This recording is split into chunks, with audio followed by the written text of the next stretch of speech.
నమస్కారం. నా పేరు శ్రీరామ్ శర్మ.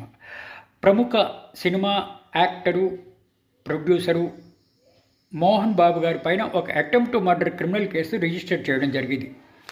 అయితే తాము నిర్దోషులమని, అమాయకుములని, తమపై ఫైల్ చేసిన క్రిమినల్ కేసు తప్పని, తమను ఏ క్షణంలోనైనా పోలీసులు అరెస్ట్ చేసే అవకాశం ఉంది కాబట్టి తమకు యాంటిసిపేటరీ బెయిల్ గ్రాంట్ చేయాలి అని తెలంగాణ హైకోర్టులో పిటిషన్ ఫైల్ చేశారు.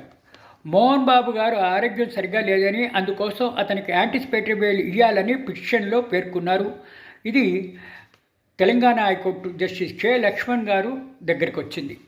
ఈ పిటిషన్ని సదరు జడ్జి గారు రిజెక్ట్ చేశారు. పోలీసులు తమ కర్తవ్యాన్ని, డ్యూటీస్ని తాము చేస్తున్నారని, ఈ విషయంలో కోర్టులు ఈ స్టేజ్లో ఇంటర్ఫీర్ అవ్వడానికి వీల్లేదని అతను ఫైల్ చేసిన యాంటిసిపేటరీ బెయిల్ పిటిషన్ను సదరు హైకోర్టు తిరస్కరించడం జరిగింది.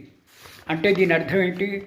యాంటిసిపేటరీ బెయిల్ను డిస్మిస్ చేశారు. ఏ క్షణంలో అయినా సరే పోలీసులు మోహన్ బాబు గారిని అరెస్ట్ చేసే అవకాశం ఉంది అని దీన్ని బట్టి తెలుస్తోంది. Thank you.